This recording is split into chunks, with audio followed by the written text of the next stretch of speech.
The late summer sun was making its steady ascent into a cloudless morning sky when my cell phone rang. I broke stride, mopping the sweat from my forehead with my t-shirt. Still fighting for breath, I grabbed the phone from the pocket of my running shorts and flipped it open. Buddy Steel.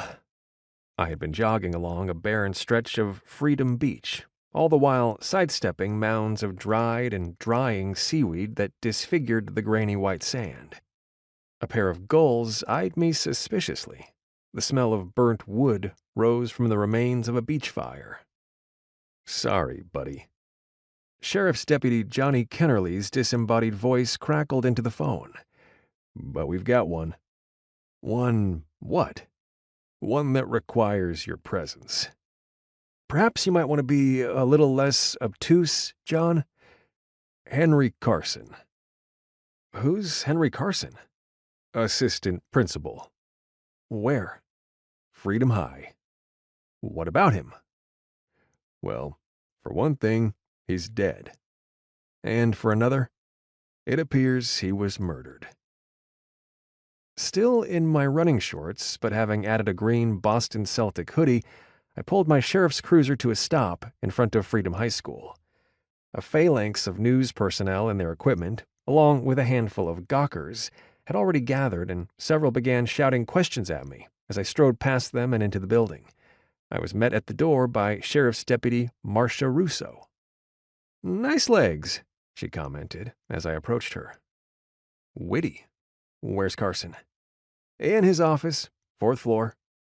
We stepped into the closest elevator, and Marcia pressed 4. "Talk to me," I said. "Not pretty. Killer used a steak knife." At the 4th floor, the doors opened onto a chaotic scene.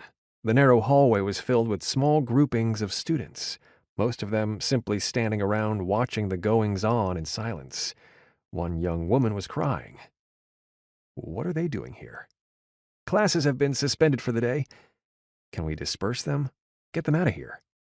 "Be my pleasure," Marcia said, as she led me to Henry Carson's office, a small room, sparsely furnished, with a single window that overlooked an air shaft.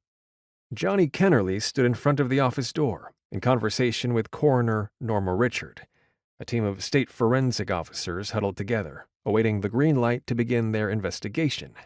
I nodded to each of them, then followed Johnny into Henry Carson's office. "You're the first one in," Kennerly said. "After how many school personnel?" "The building maintenance supervisor, the principal, a security officer, no one else." "They disturb anything?" "Not that any of them will admit. Maintenance man found him when he was making his morning rounds." I stepped carefully around several pools of blood and approached the body.